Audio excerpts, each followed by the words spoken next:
Okay, so today we are doing something a little bit different. We have been doing a lot of stream highlights, I know, recently. A couple of people have been asking for something a little bit different, so we are going to do that today. And what better way to mark the occasion than with one of Bean's most absurd sessions of all time, or one of the most absurd sessions ever played by anyone ever. Welcome, Bean. This is Bean. So you may recall, Bean, I think you'll recall better than anyone, that we played you played a session where you lost 10 buy-ins very abruptly. I recall. You recall. This looks like this happened afterwards. That's correct, isn't it? Yeah. So we were going to do this a couple of weeks ago, but we ended up not doing it because we didn't have any time and we didn't match up with our schedules. But now we have some time, and I think this needs to be seen because I was on Discord. I wasn't looking at the time, but I was on Discord with him, and this might be the biggest heater that you've been on. Is that fair? I'd say so. Yeah. Yeah. So we're going to take a look at some hands today and see how good you have to run to win 10 buy-ins in 700 hands and have a big blind behind of 134 at 16-0. So let's go ahead and take a look at the first hand. So we're going to run through these hands pretty quickly because most of them play themselves, would be fair to say, I think. I haven't seen these since, I think you played this session a week ago, right? Yeah, about a week ago. Cool. So first time we have is Pocket Queens. We're not putting the HUD stats on because we feel that might be unfair. We open and this is a reg, isn't it? Yeah, he is a reg. Yeah. We open queens and we call a 3-bet, which is very normal, and we flop a set, which is also incredibly regular. We check, which we're going to do with everything. Is that right, Bean?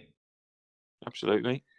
And we see a C-bet, which I think against this you're probably going to go ahead and raise, I would imagine. Yeah, on that board. Yeah, and that's a fairly good sizing as well. I like it. Yeah, we're not going to do much in-depth analysis because when you run as good as this, there's not really much to say. We flop a set. We don't see the purest turn in the world. What are you thinking about here, Bean? I can't remember actually. I'm interested to see what I do here. What do you think you're going to do? I think I continue. I think you just rip because you're just like, oh god, yeah. That's a classic Bean. Oh god, rip. But I think it's okay, to be honest. I mean, you could check, but if he checks behind with like Ace King with the Ace King of Hearts, you're going to be pretty bad shape there. You're not going to enjoy giving him free cards there, right? And he does fold.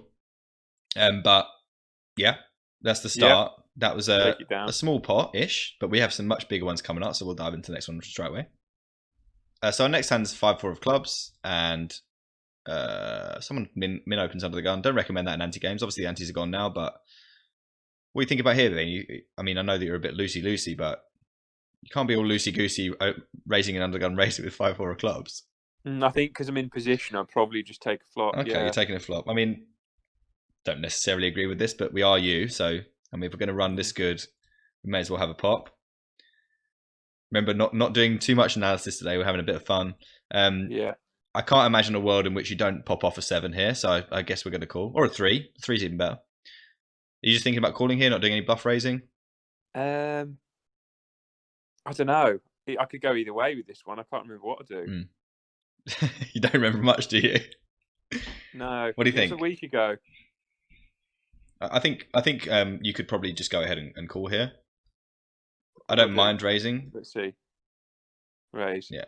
Depends on what we know about this opponent. Obviously, we don't have the stats up here, but he does. You do raise, which is fine. Obviously, if you know you're going to turn a 7 of hearts, then it's a pretty reasonable raise. And Bean goes for the overbet, which I like a lot. We can have some bluffs here, man. So I like that a lot. I think you would have agreed with that before I showed it to you because you actually don't remember anything about anything. But yeah, that seems like a pretty reasonable overbet. He does call, which is good. What are we thinking about him having here? Obviously, some draws that he's going to get sticky with. He could have some draws, potentially an overpair. Yeah, obviously we haven't ruled any overpairs out based on his pre-flop action. And the river is not the best, but he'd have to have Jack 10, pretty much like hearts or diamonds to have called turn. So if he has a 10, obviously we're not loving it. When he checks, what are you thinking about here? I think I stick it in. Yeah, I think you've got to stick it in there, mate. Obviously, he's going to have all those overpairs that have to call with how many draws you're going to have. Yeah. And he does go ahead and fold, but a pretty good run out. And we'll move on to the next hand. It is going to get even better. So let's go and have a look what we've got. Okay, so the next hand, I just want to remind everyone that this is all in 700 hands. This isn't over the course of 3 weeks of grinding every day. This is all from 700 hands. And it was single tabling as well. And it was one tabling.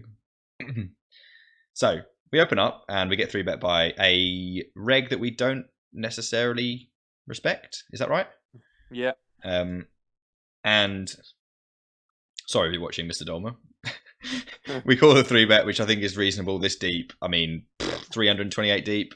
You're really not going to enjoy getting 5-bet, are you? So reasonable. We see 3 king, which I think we're going to do a lot of check calling on. See, that's fair, Bean. Yep. Certainly not check raising. Certainly not check folding. And against this sizing, I think fair enough. Go ahead and check call. Definitely. Turns an ace. And what are you thinking about now, Bean? Doing a bit check folding? Bit of check folding. I'll call for a nice price, I think. So you check. And how often would you say that you bang off a queen on this river? Oh, normally, not very often. But in this session, I'm fully expecting it. Right. So we bang off a queen. Value? Yeah. Definitely got a bet here, I think. He could check back like ace-jack or something on the turn. But you're probably not necessarily happy to bet down the river. So I think we would definitely go for value here. We like the sizing as well. Don't want to go too big.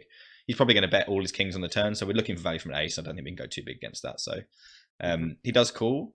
And he has 10s, which I think is way too loose. Yeah.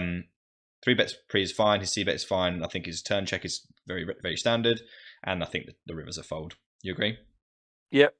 But yeah, obviously we get that river. We're going to look at the next hand now, so bear with us. We're building up in pot size here, guys. We're going from the bottom to the top. We've got some very big pots at the top. We're opening king queen of spades, which is very good, and a call in the big blind, flopping a flush draw against a very short stack. So obviously he's just thinking about probably getting this in, Bean. Yeah, I think I'll try and size for a turn shove here, if I remember correctly. Doesn't look like it, mate. Oh, no. You never remember anything correctly, so that seems about right. So he calls and the deuce on the turn. He checks to you again. What do you think here? Another barrel? We've got some pretty good equity. Barrel. Yeah, for sure, barreling here. And we're going to have loads of overpairs, obviously, so we want to have some of this going on. And seems like a good size. You're overbetting. So you're overbetting your overpairs here as well, I imagine. Yeah, and this is the river jam sizing. Probably overbet without spades and diamonds. With overpairs, seems good. And he jams, size spot really. I mean, you're going to have some equity. He could have a bluff, which we beat.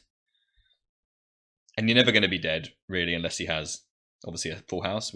But he's obviously short stacking. So we only need to win 28% of the time. Against his draws, we're obviously getting that. So I think we have to go ahead and call here, which you do.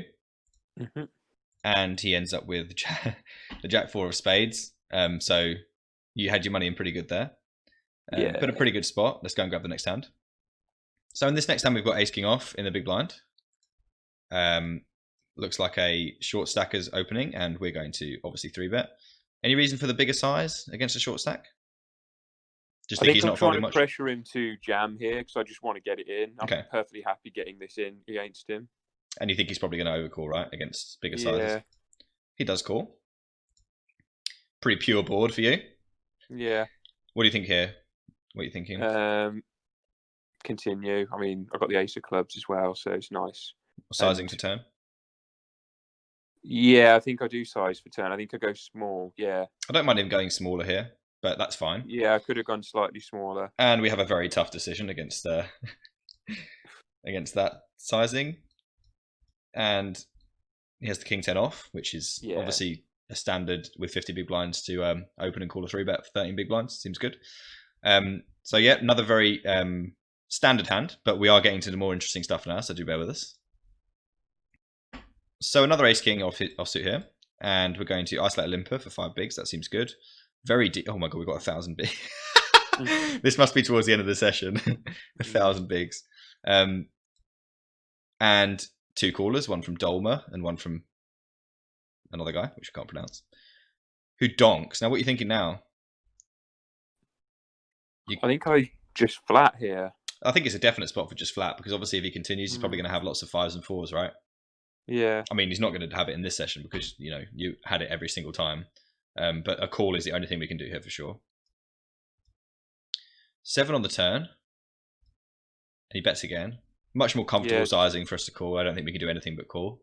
Another flat, half pot, And a 3 on the river. And opponent checks. What do you think here? Value? Well, not really. I think value, yeah. I mean, I think he bets everything else. I don't think he's made his flush, obviously. Don't think he's got many sixes, but I would be slightly concerned about him having 4s or 5s still, because you can have stuff like 7-6. Yeah. I'm interested to see how I play this. Yeah, that raise pre, and I think being how much of a nit you are in these spots, you're going to check, which you do.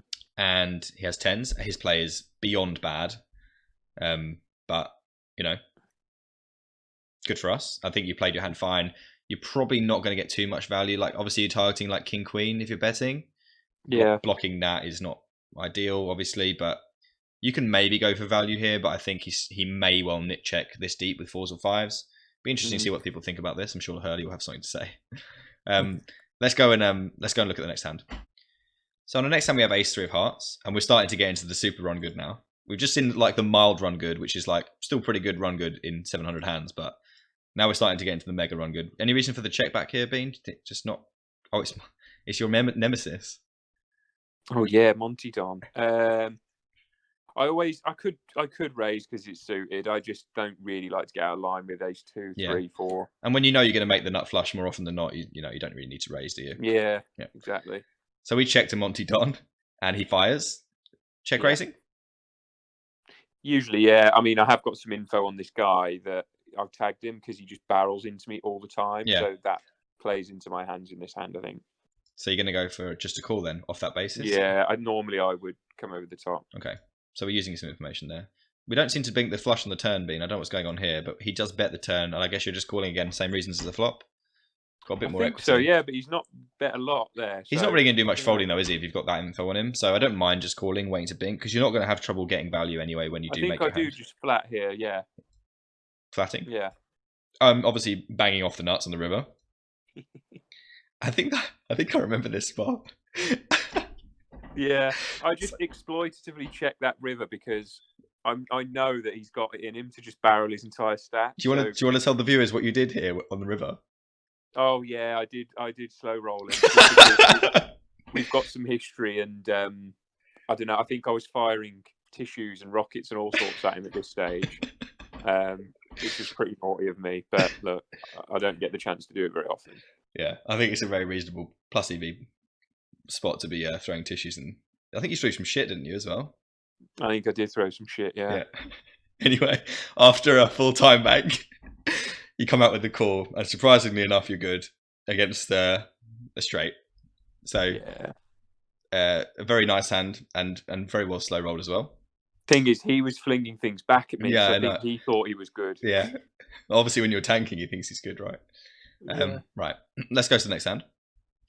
So in our next hand we have kings under the gun, which seems like a good open. We're opening to 3 in the anti-games, which is, I think, fine, anywhere between 2.7 and 3.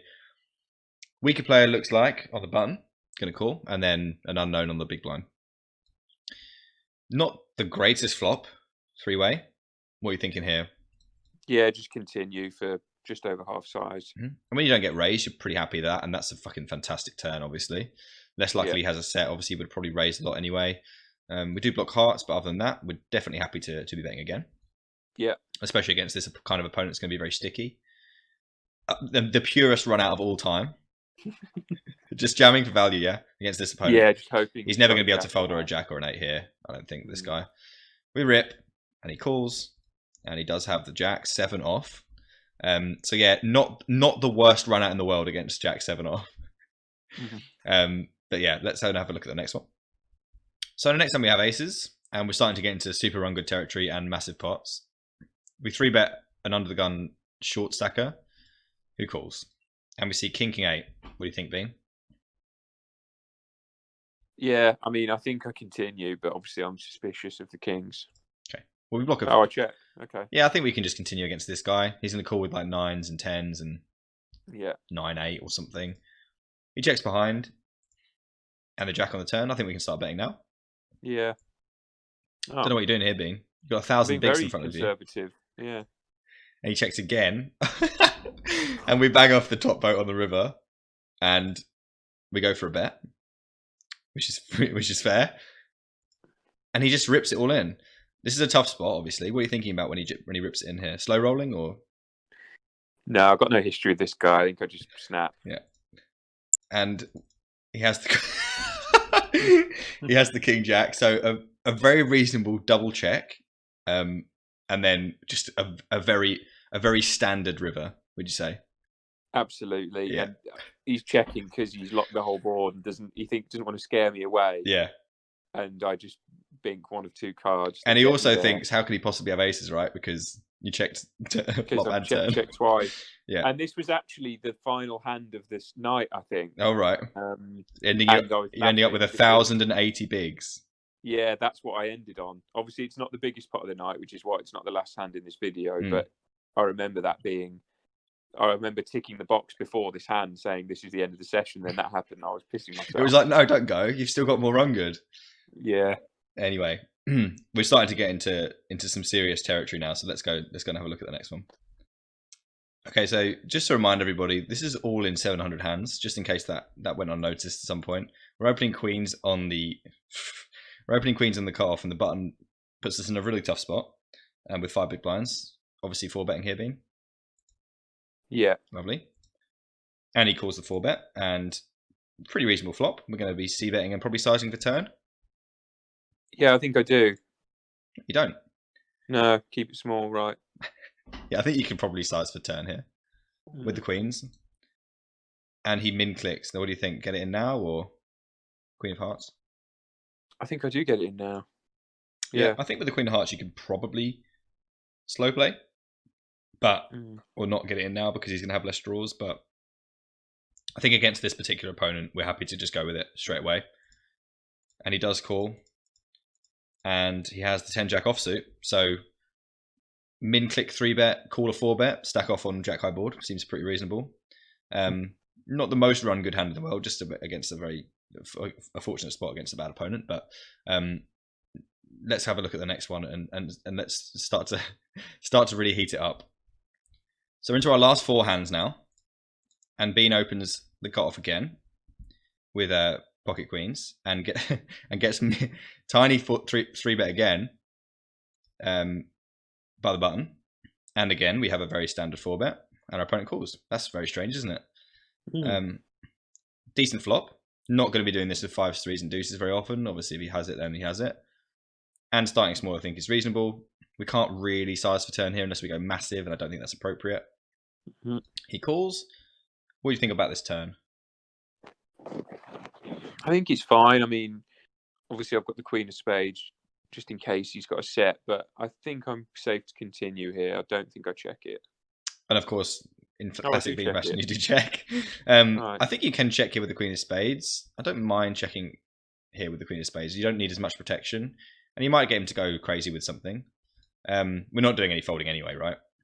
And against this, you think I just call? Or yeah, I just call here. Yeah. Okay. Great river, probably. Yeah. And checking or leading? I think I check and then barrel. You could consider leading here, but I think when you've checked the turn, I think against this particular opponent who could be quite barrel heavy, checking is good. And he rips. And I think, obviously it's not the greatest spot in the world, but when you're running this good, I can't imagine a world in which he has the ace of spades, and he just completely goes nuts with ace 7. So min 3-bet, call a 4-bet, and then just go crazy for 226 bigs. We have some even bigger pots coming up. I think there's some 400 big blind pots at the end, so let's go ahead and grab the next one. So next time we have pocket 8s under the gun, fairly standard open, and a short stacker, a less than full stacker, calls on the cutoff. Then we get 3-bet by the small blind, cold call by the big blind for a quarter of his stack. Calling here, I guess, because it seems like a really good spot to flop an 8. And I really can't imagine you not flopping an 8. Obviously it's here, so we know we do, but we flop an 8. And it checks to us. Now, what are you thinking? Going to go ahead and bet ourselves here, obviously. Yeah, I've put a lot of tricky checks in this session for some reason, but I don't think I do it here with an overcard 4-handed and 2 diamonds down. I think I must go connected board probably also. About half pot, something like that. Yeah, I think you can go like somewhere around 30 here would be fine. And even if, you can go smaller, obviously, because you're not going to have trouble getting it in on the turn. You could also induce some bluffs as well with the sizing. So anywhere around there, which seems quite good. You're definitely going to pick up some customers with people being this bad.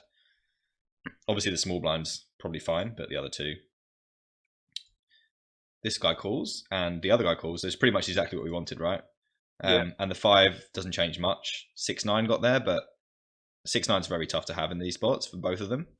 Almost impossible, actually. So this changes nothing. And a couple of draws out there, which is really good because that means that people might be like to call. This guy's got 23 big blinds left, 180 in the middle. And obviously we just have a clear rip, right? Yeah. And we get called in one spot. Somehow, I'd have loved to know what this guy had.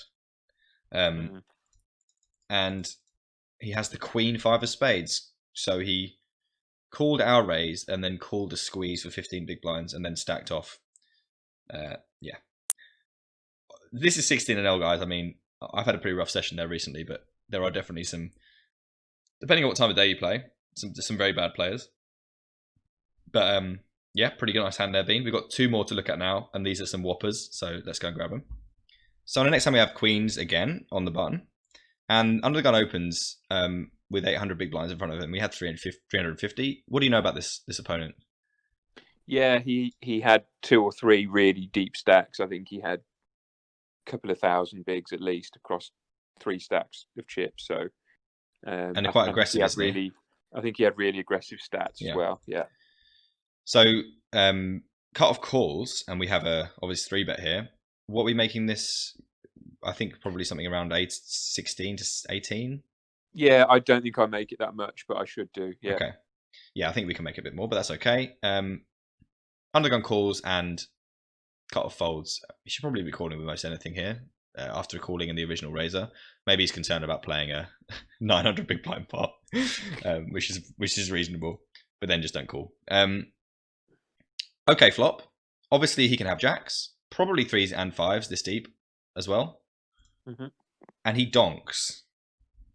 Now, I don't think we ever want to raise here, even without the Queen of Clubs, because we're just way too deep and we're just way overplaying our hand. He could definitely donk here with 5s and 3s, and when we have the Queen of Clubs, he's less likely to be bluffing. So definitely just call, but not enjoying the spot very much at all, would you say?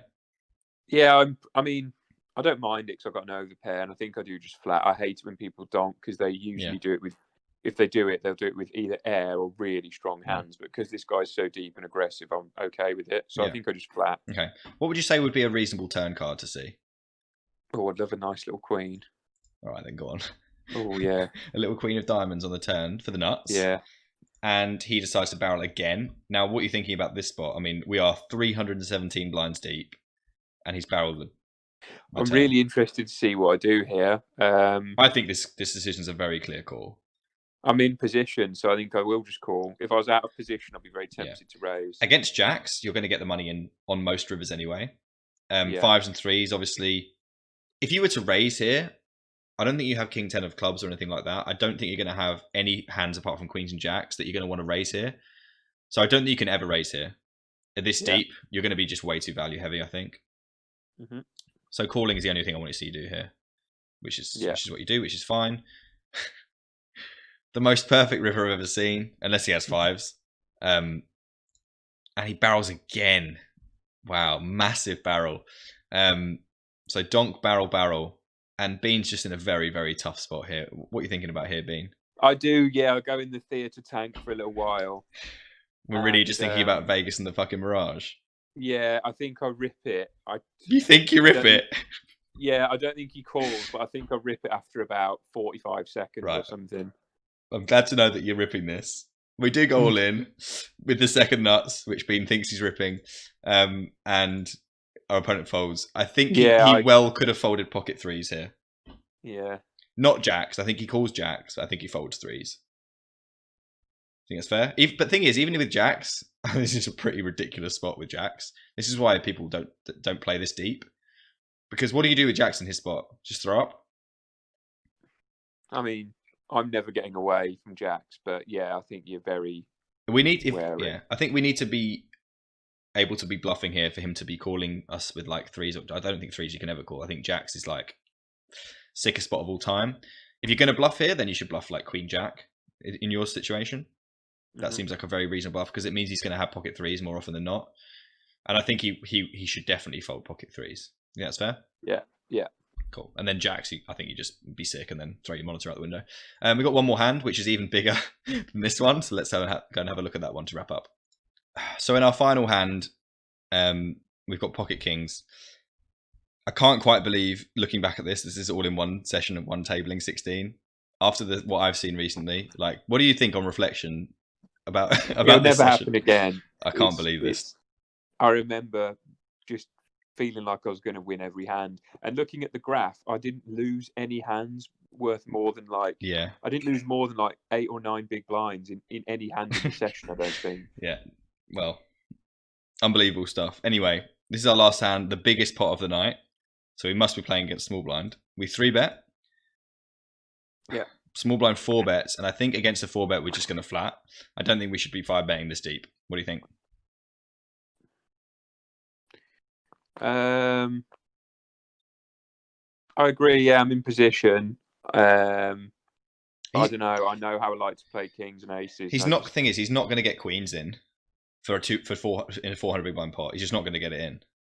I think he has a very easy fold with queens. So when we have kings, it doesn't feel really good. So I think you have to call with your whole range here.